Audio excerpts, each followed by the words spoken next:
And again, we have a dualism. Okay? So the summary here, the idea is that information in physics, this dualism, is fundamental, and there's some kind of an interaction that we call computation or complexity or intelligence. And we don't know the specifics. We don't know if Wheeler's particular model is right. His model was it from bit, which means it was more fundamental than bit. The model I just showed you is that it and bit are equally fundamental. Who knows? We don't know yet. We're just arguing that these three concepts are important. And by the way, this is a very old concept. Okay? Is that fold line important that they fold into each other? This line here? Vertical? Yeah, it's basically saying that these are the two fundamentals, and their interaction creates the third. So the third is derivative, if you will, of the two more fundamentals. It's what we call a dualism. It's a Hegelian model. Okay? So does this look familiar? Evo Devo, or physics, information, and adaptation or computation. It's basically Aristotle. Aristotle's the good, the true, and the beautiful. As Kevin Kelly said, evolution is beautiful. Creativity is beautiful. And physical things are true and predictable and invariant. And the computational stuff is the good that we're working toward, the social collective good. Okay. And a person who updated this was one of my favorite philosophers of all time, Jacob Bronowski. And he basically said, you know what the three fundamental systems approaches to the world are? Belief, philosophy, and science. And he said belief and science are the two fundamentals. We have all these beliefs, and we have all this scientific stuff that's validated, and the belief's not validated at all. It's totally creative to us. And then we're trying to bridge those two with our personal philosophies, which is derivative of the two fundamentals. Okay? And a guy named Roy Amara from the Institute for the Future just down the street, he basically said, thinking about the future can be broken into these three ways of thinking as well. There's the possible futures, the things that we can imagine could happen, the probable, the things that we expect based on the laws we have, and the preferable, the things that we want and plan for. So we do foresight, planning, and forecasting. These are the three fundamental futures skills. Okay? And in daily life, this breaks down to creativity, work, and sustainability. These are the three ways that we think out and approach the world. These are the three collections of values that we have out there. Okay? And you could say, John, is this all just a Hegelian synthesis you're doing here? And he says, remember that from high school? All you've done is you just put this Hegelian, you stamp this Hegelian model onto things. You're just making it up. Maybe I am. I don't think I am. Get to that. Evolution and development. What are they? Two fundamental processes of change in biological systems. I'm arguing not just biological, but universal as well. Evolution, the tentative definition I'm going to give you for evolution, is different from the one you learned. Okay? The intrinsic property of evolution is variation creation. It's intrinsically unpredictable. It takes parameters and it shuffles them. Genes, means, teams, which are fundamental technological algorithms. Just takes them and shuffles them. That's evolution. Creation of creativity. And lots of stuff like supernumerary nipples on humans, or the true human tails, or atavistic legs on dolphins. Evolution does not know what adapts. Evolution just throws it all at the wall and sees what sticks. Right? Show this to your creation friend right there. If you have it. True human tail. True human, that's real. Okay? Yeah. Ask them to explain that. Okay. Development. What's development? Now this is another interesting fundamental topic. I would argue developmental processes are directional, constraining, convergent, statistically predictable if you have the right empirical and theoretical aids. I don't know that acorn's going to create an acorn tree a priori, but if I've seen one previous cycle and you show me another acorn, I can darn well tell you what the stages are and what that thing's going to turn into. Why? Because now I have a developmental framework from which to predict. Make sense? Okay. And again, development is not natural selection, right? It's a convergent unifier, and thus a specialized outcome of natural selection. If you want to understand what development is, this is one of the best books on it. How do just a few hundred developmental genes in your body ride herd over all that molecular chaos and create this incredible, predictable future order? They're very carefully tuned. Who talked about the fine-tuning problem? Your developmental genes are just as carefully fine-tuned as those philosophers say that those constants are to create future-specific emergent order. Okay? Incredibly fine-tuned. You can't change hardly any of the epigenetics of a developmental gene. They're conserved across flies to humans. They look exactly the same. then you have a whole separate class of genes, 99%, or 95%, or 97% of your genes in dicastelium, 97% of them. You can change them and still create a dicastelium. It's a little different. Those 3%, you can't change them. The thing doesn't even grow up. John, a quick thing. Yes. What you presented up to now is fascinating. Yep. I love to hear these scenarios. Yep. The key question I have, though, is what is the model with which you are able to project these scenarios? And related to that is, are you doing science? Yeah, that's a great question. And I'd say what we're doing is all three Bronowski's. We're doing belief, we're doing philosophy, we're doing science. And we're trying to be honest about what each of those three are. And remember, science is stuff that is validated as empirical basis and grounding. Belief is stuff that we have created in our head, and we don't know if it's true, and we try and find out. Scientists call that axioms. I try and pare that down to as few of them as I can. Can't tell you anything about them, like these fundamental constants. They have them, right? And then I try and do a bridge between those two. And whenever I'm doing a bridge that isn't science or belief, I should honestly self-identify it as philosophy. Okay? So a whole bunch of what I'm doing here is philosophy. A little bit of science, and I'm trying to be honest about my beliefs. So now Evo Devo universe. Okay. We can begin to model our universe as an information processing, evolutionary, and developmental system. As an Evo, Compu, Devo universe. We get Evo Devo universe hereafter. Okay. Our framework tries to reconcile the majority of unpredictable evolutionary features of universal emergence with a small subset. Remember that 3%? A small subset of potentially statistically predictable and developmental trends. What are examples of them? Well, our universe's complexity has been accelerating over the last 6 billion years. But the first 6 billion years, our universe's complexity emergence was decelerating. So we actually have a U-shaped complexity emergence signature. No one knows why that is. But developmental organisms in biology have that same exact signature. When that first zygote is created, furious emergence of complexity. And then the organism expresses into the world, and you don't get an acceleration again until what? That organism starts to do what? Reproduce. That's exactly when you get it. Exactly what? Reproduction. The reproduction of any developmental system causes a whole series of accelerations that match the decelerations that happened when that system was first created. What are the accelerations? I'll do my best. Oh, in human systems? Mate selection, copulation, courtship, the competition in the Graafian follicle in the female for the creation of the menstruate of the egg that comes out every 30 days. It's a huge chemical acceleration, and the most fit one then pops out. Positive feedback loops in biological systems are very rare, and they're almost all associated with reproduction. Isn't Evo creation Devo destruction in a sense? Yin yang? I wouldn't parse it that way, but the Evo Devo universe hypothesis then is that what we see in embryos, there's some similarity to what we see in universes. It's not the same thing, but there is a conceptual similarity. We're going to discuss what that is. All right. So here we have two identical twins. This is astounding that these two identical twins look so incredibly similar when everything about them, when you look at them up close, is stochastically different. Everything about them. Their fingerprints, their retinal prints, their microarchitecture of all of their organs, their the connections of all of their synapses, completely stochastically, creatively different from twin to twin. And yet, that tiny collection of developmental genes tunes both of those systems for a future-specific emergent order that if you separated these guys at birth, they'd be 65% psychologically correlated on major personality attributes. It's unbelievable how much developmental consistency there is that's baked into these initial parameters. Right? The hypothesis is that our universe works the same way. Most everything's different about it up close. Look at it from across the room, look at a universe in a very big scale, two universes with similar parameters to us, and there would be this special subset of things that would emerge, that would converge in the same way. And then all the specialties, all the specifics about that system would be evolutionarily different up close. Does that make sense?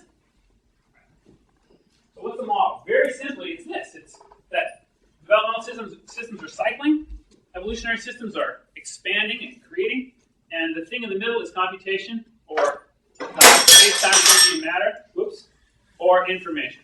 Okay? Here's a crazy example of that. Evolution is radiating. Development is converging or unifying. And in the middle is natural selection. Remember I said evolution and development, neither of them are natural selection? What I'm basically saying is that natural selection is a blend of these two in this way of looking at it, right? And the key conjectures are that these words, predictability, unpredictability, innovation, sustainability, bottom up, top down, variability, stability, all these dyads are actually, they're meaningful. Okay?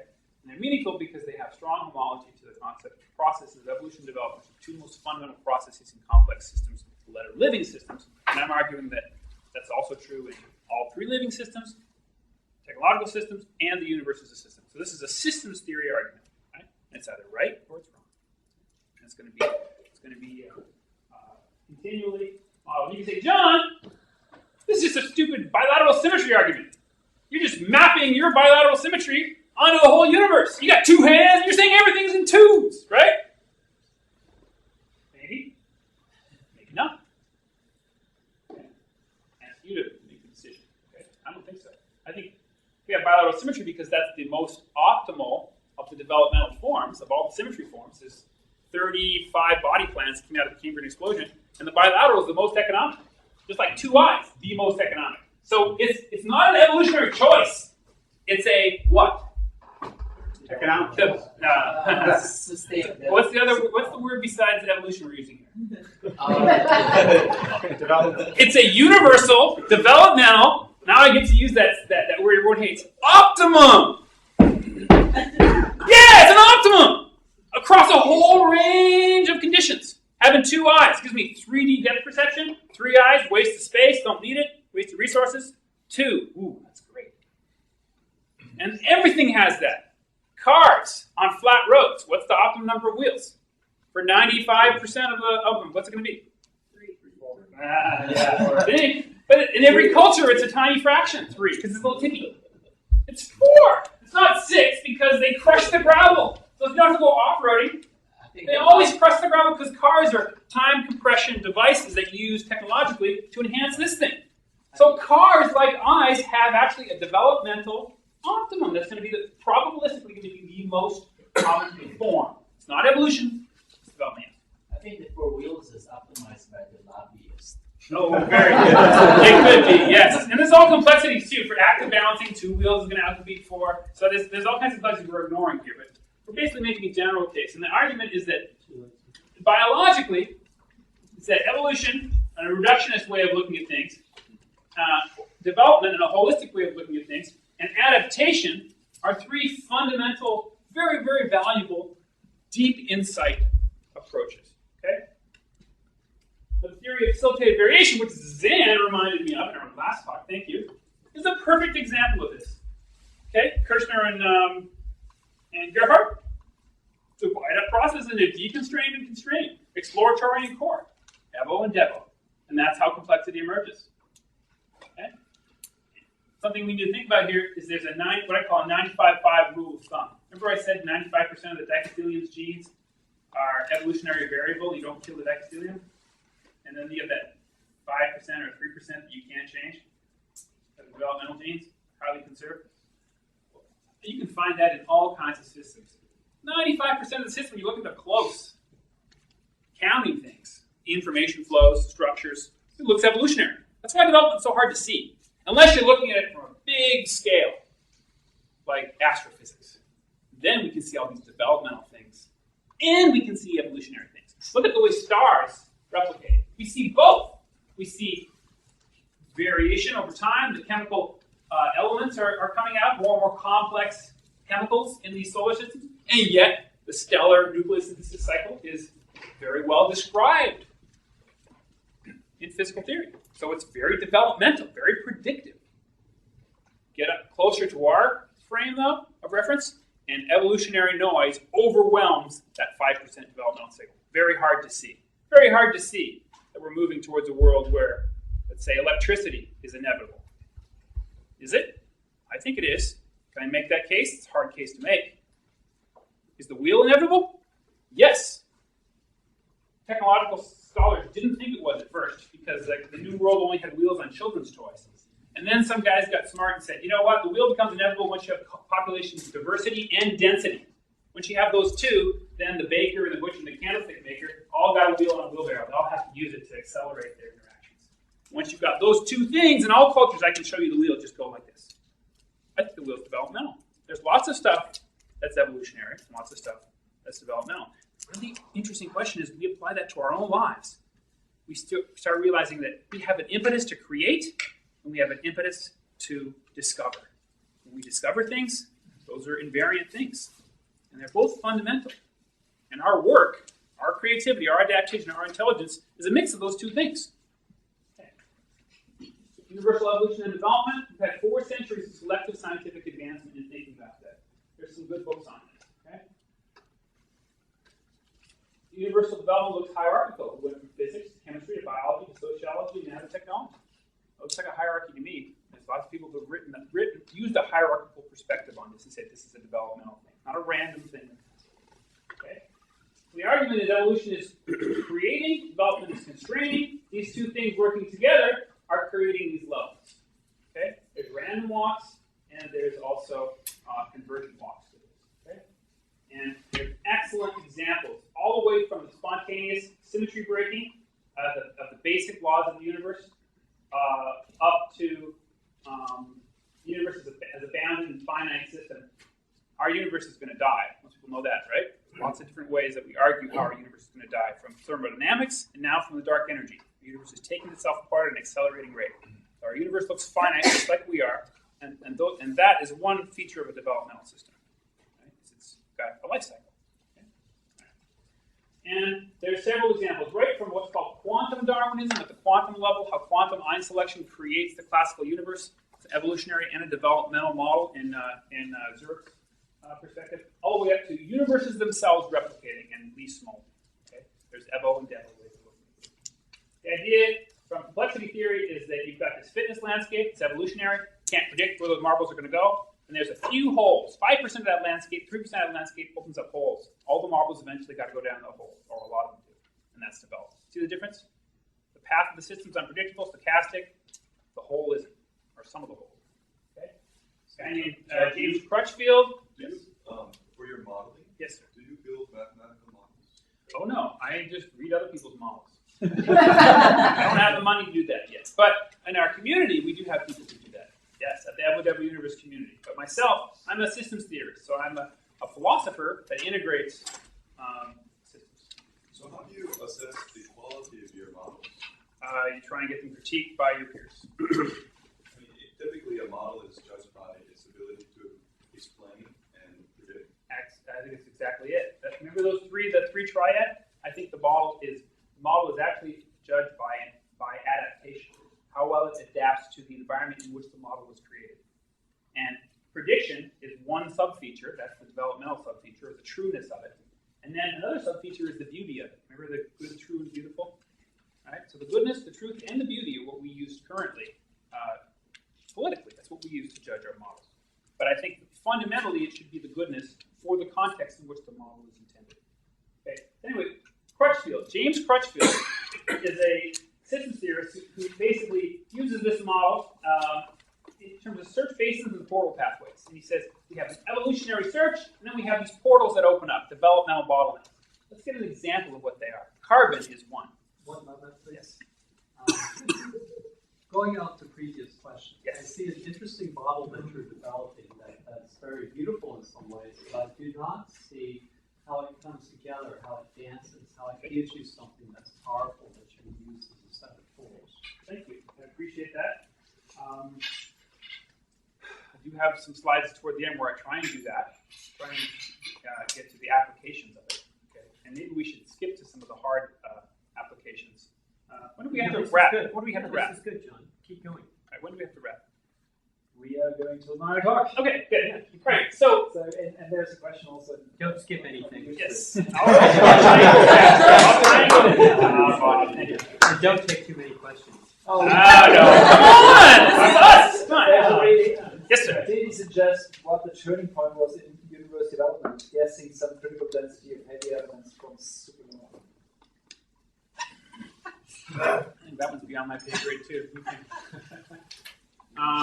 What's the turning point? Actually, we're on a slide that actually discusses that to an extent. So in the Big Bang, these are the first two that were created. These three right here came out of cosmic rays, and then everything that's in green came out of what are called population 3 stars. The first very big stars, and the second generation, population 2, that emerged. And then only the little guys in yellow: carbon, nitrogen, oxygen, sulfur, neon.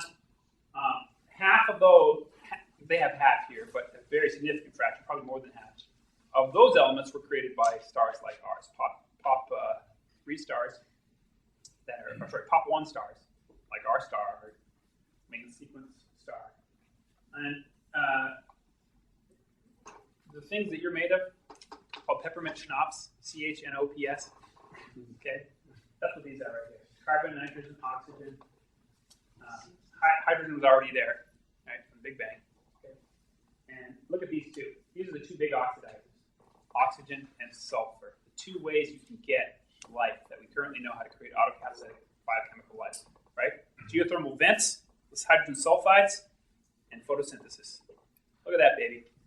What am I saying? I'm saying that the 3rd generation population 1 stars that come late in the developmental sequence in the hierarchy, they create all the stuff that is core to us. You can say, oh, that's just coincidence. That's weak anthropic theory. Of course that's what they would do. They would use the stuff that's most abundant. Duh.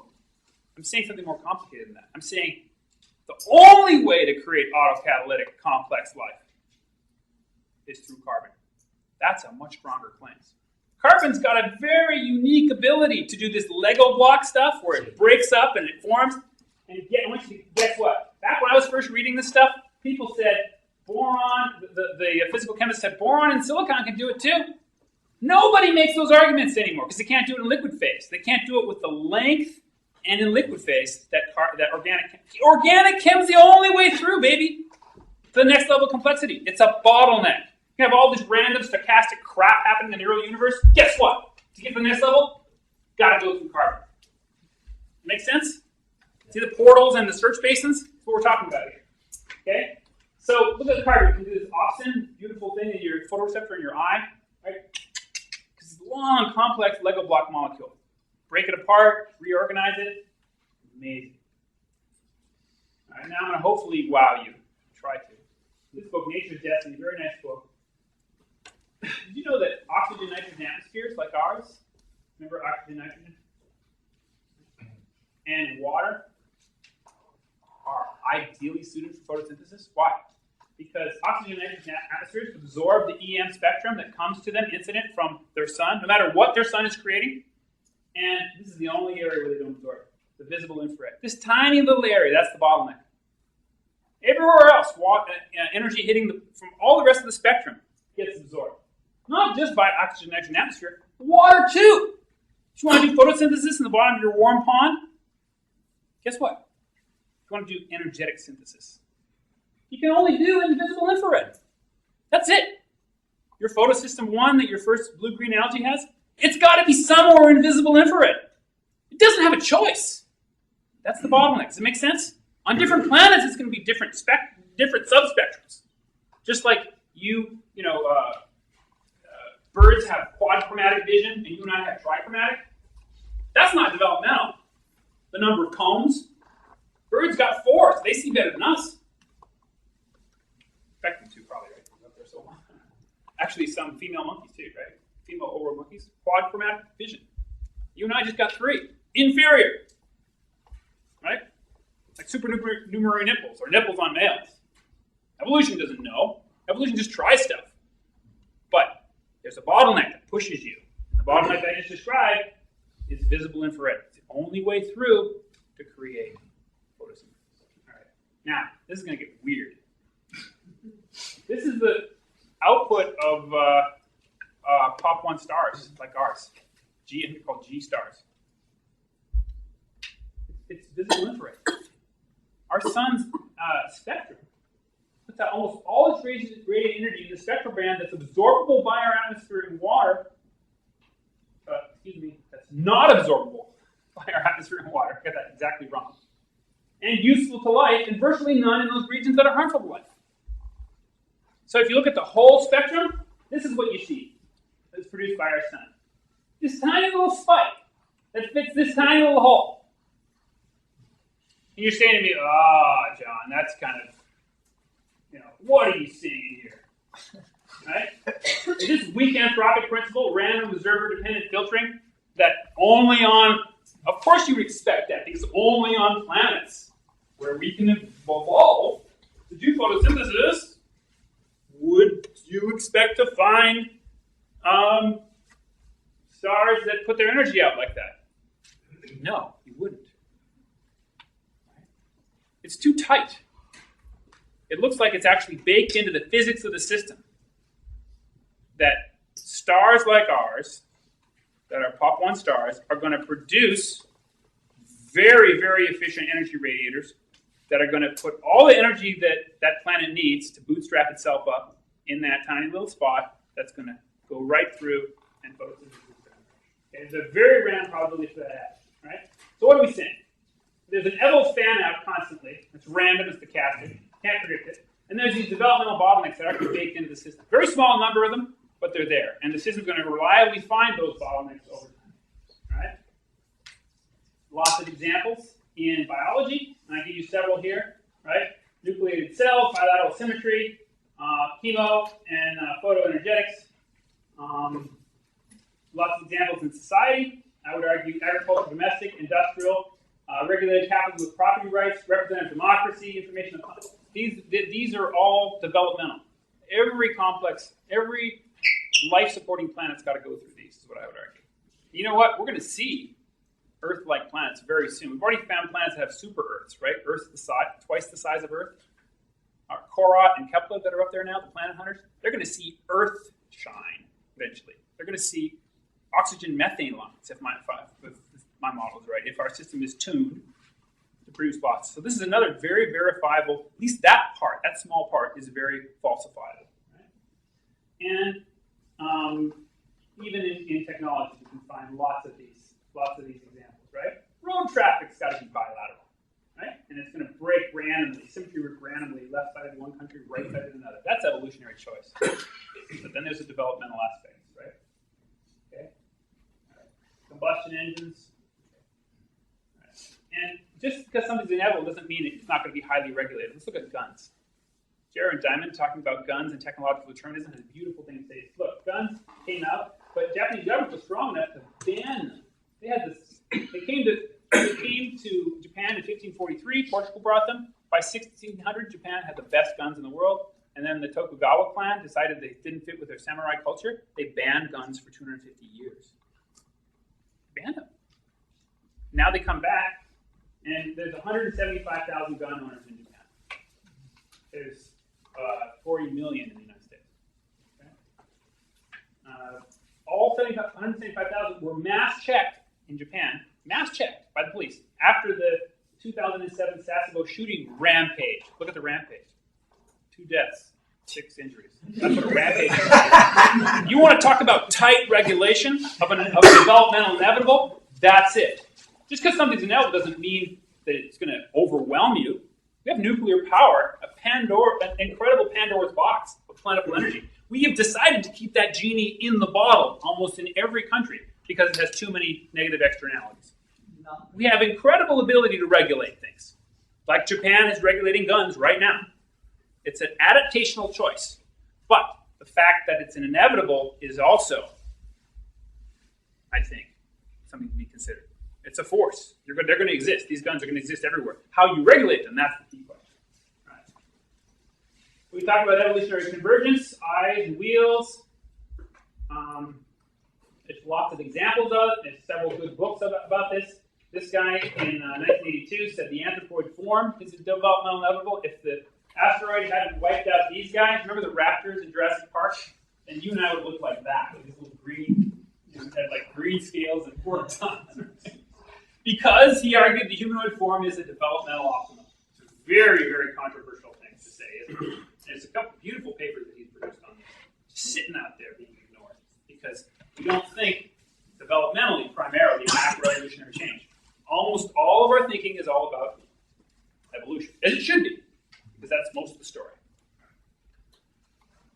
Do cultures have a developmental trend? This guy right here certainly believes so. World Values Survey. He says everyone's going to end up like Sweden. It's a beautiful graph. And so there's random Brownian motion on these two axes, self-expression and secular rational values, but everybody's bubbling over in that corner. And he's been studying, he has the best survey data for 50 years from Princeton. He's been doing this study. Go to World Values. Where are we? Value Survey.org. We're way down here, buddy. We're not very secular rational, but we're very high self-expression. Okay? Yes? How about influences by religion? Because it's very strongly tied to belief. Absolutely it is. So these are beautiful, complex questions. Gonna come to our party?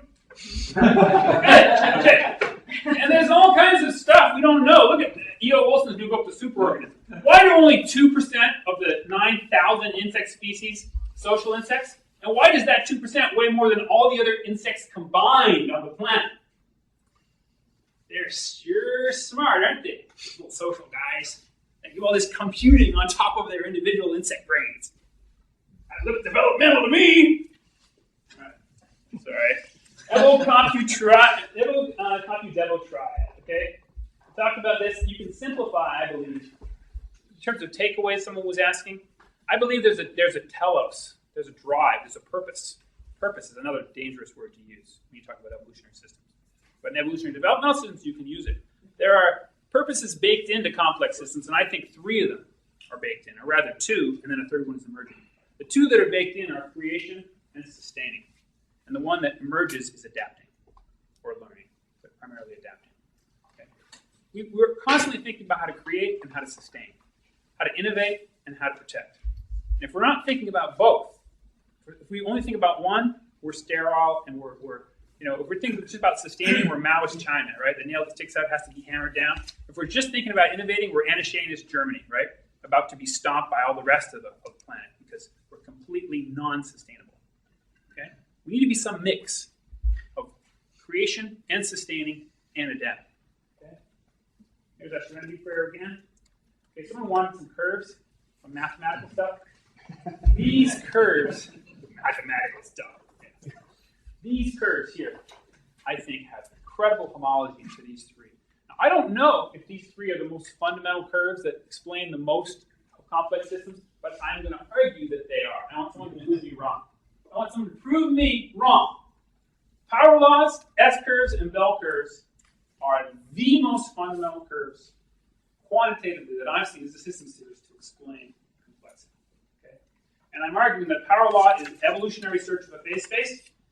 A bell curve, or actually a log normal curve, not just normal, but log normal on a log scale, is the most fundamental developmental curve that you can find in all complex systems, from molecules up to humans. And the interaction of these 2 creates our S-curve, the famous S-curve that we were showing you in the conversational interface growing on an S-curve.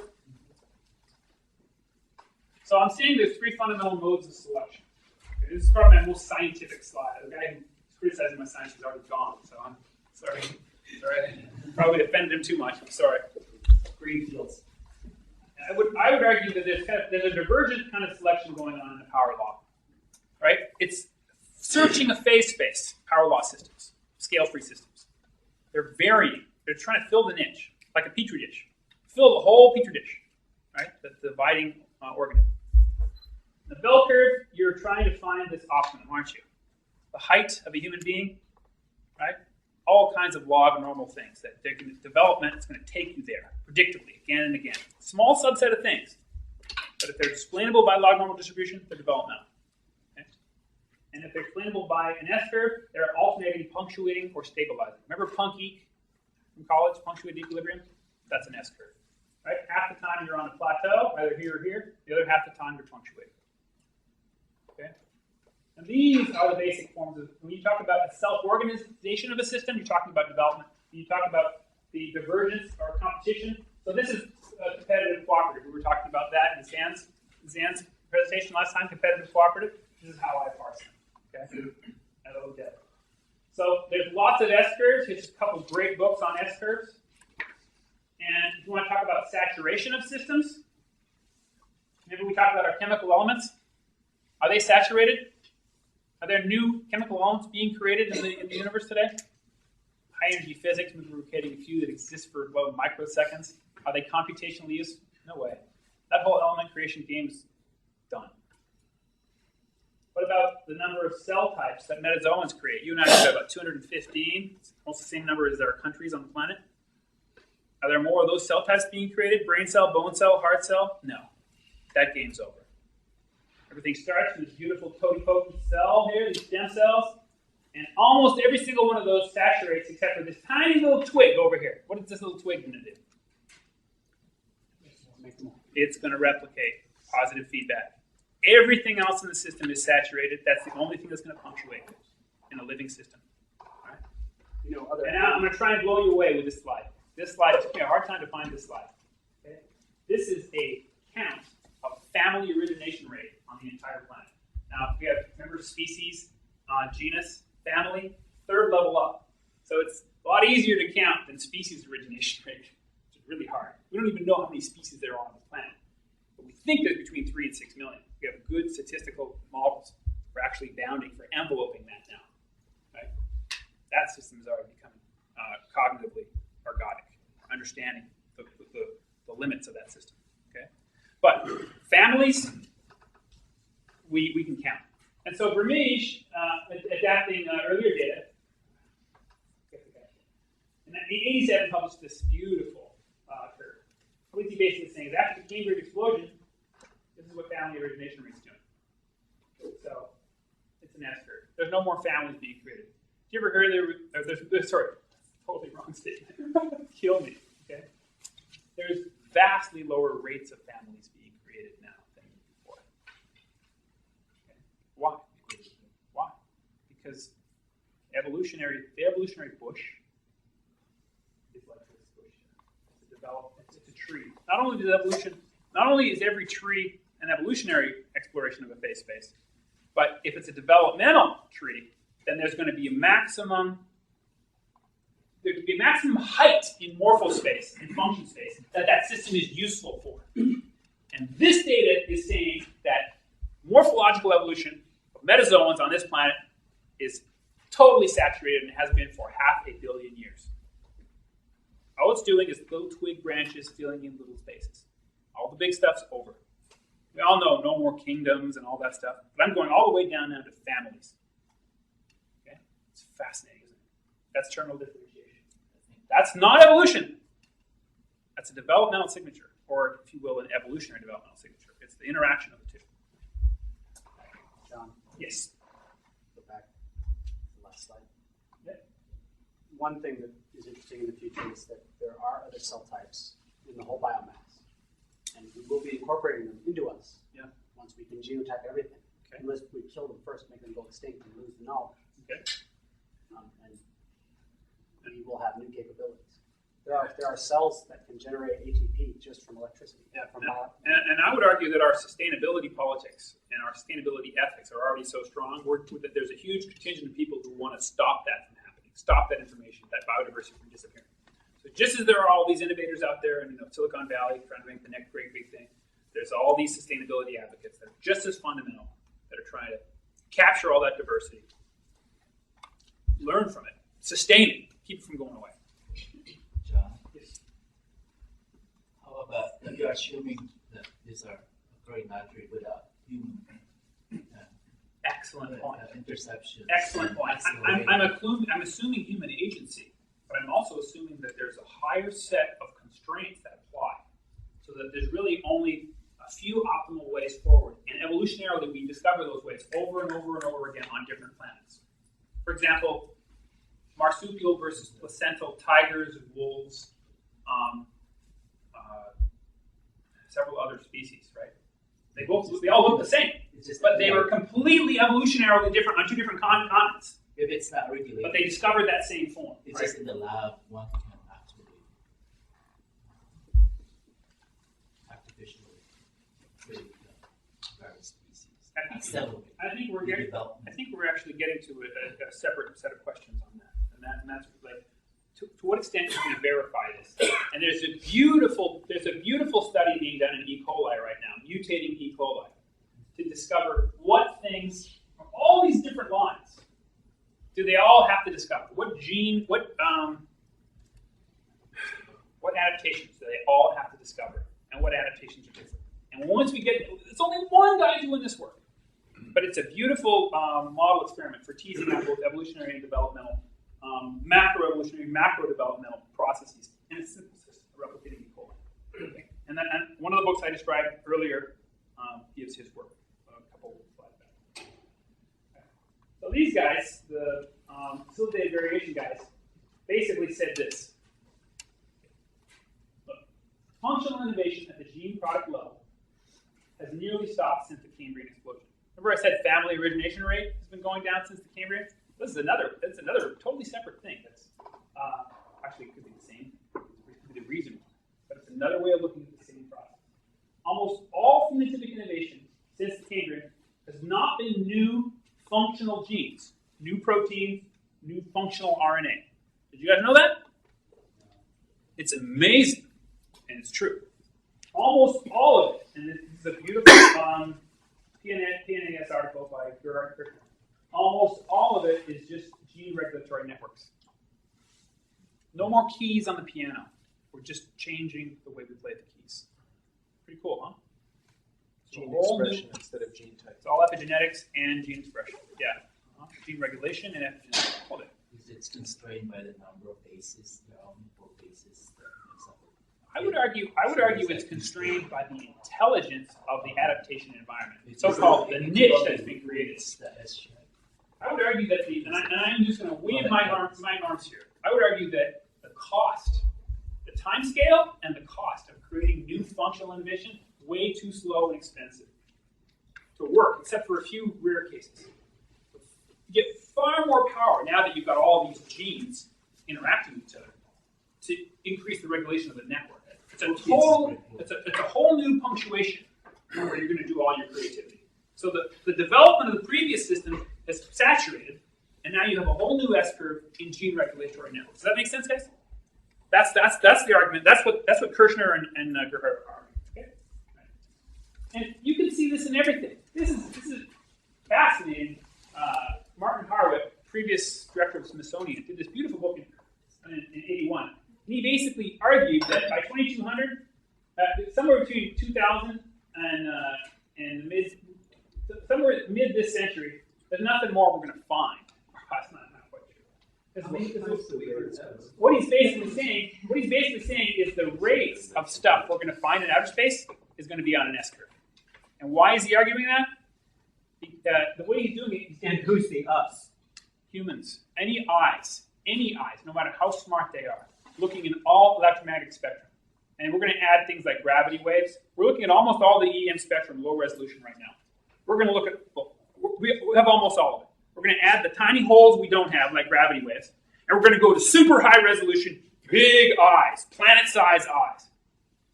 And even with all that, what he's arguing is that class of objects that we have now, different types of objects that we can resolve from here, is on an S-curve.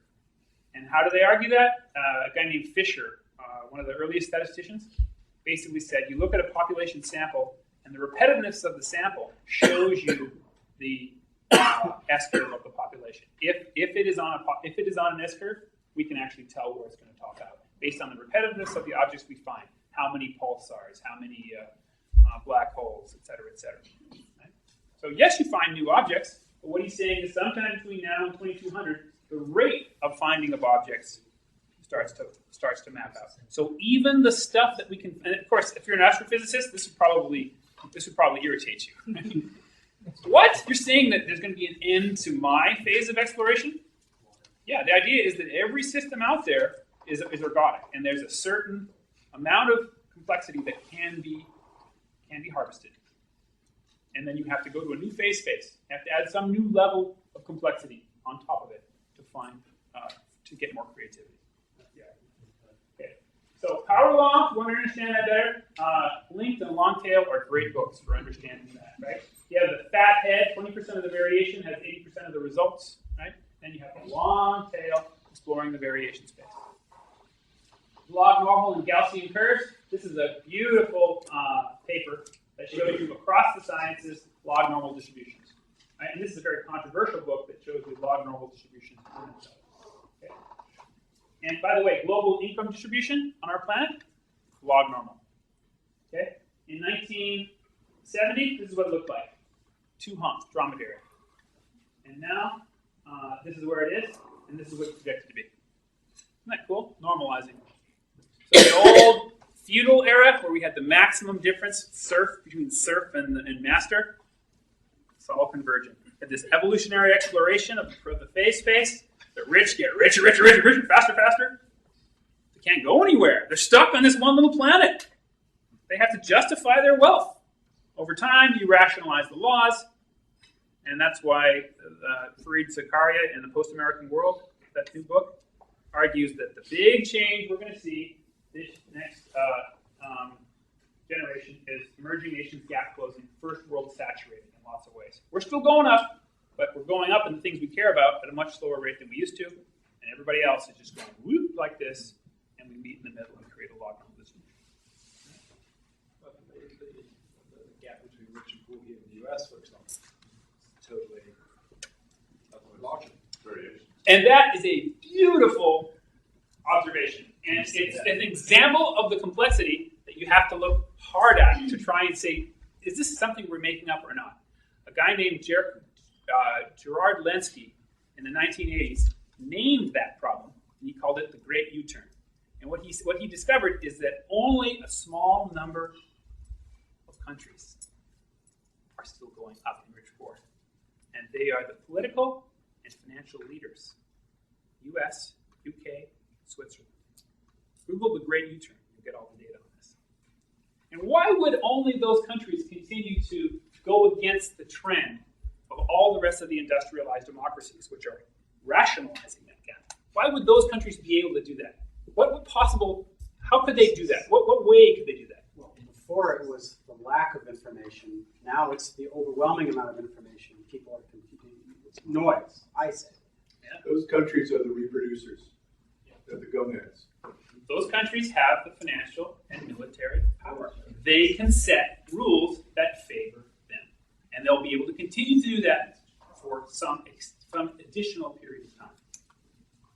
Who knows how long. As long as they continue to be leaders, they'll be able to set rules that allow them to do that. You said in the body, the only places that you see the cells continuing to go divergent Are the reproducers. And that's a very interesting way of looking at it. Everybody in this room is a systems theorist. Well, it's like a tumor cell, so it takes up a lot of nutrients from its neighbors. Ooh, I think the politics of this discussion could go any which way. This is a chaotic system. I like it. Well, Okay. there's a competing system. You have the corporate overlay on the political. So yeah. The frame of reference we use to evaluate all this stuff is so important, isn't it? And as a systems theorist, I would argue, hold as many in your head as you can, like a spider's web, and be ready to break whichever way, depending on when the data comes in, like global warming, for example. Be able to have every school of thought in your head that has data behind it, and be ready to break in whichever way. And then make some kind of a resolution. The resolution I made is I would love to see a thermostat. I would love to see whether global warming is actually happening or not because of anthropogenic processes. I would love to see us as a species have the capability to increase or decrease CO2 at will. Because after all, we're putting it into the atmosphere. We should have the responsibility of raising or lowering it. And if we had that capacity, maybe we could regulate the next bad thing that happened as a result of our efforts. But we don't have that capacity. And I make that political judgment separate from the question of the causal issue, which is, of course, completely separate. What's it going to take to create that? Create what? What's it going to take to create that thermostat, that political will, that... I would argue that once we're into a kind of a cyber twin level of democracy, you're going to see everyone who wants it. You're going to be able to surf the value causes, and you'll see them. The amount of money they're willing to pay to make sure that that happens. And the leadership already of the great cities is doing that. And they're all trying to out-green each other. So at lots of levels, we can see several really interesting competitions that are happening. I think it's just going to be much more transparent in that world, and hopefully a lot more democratic.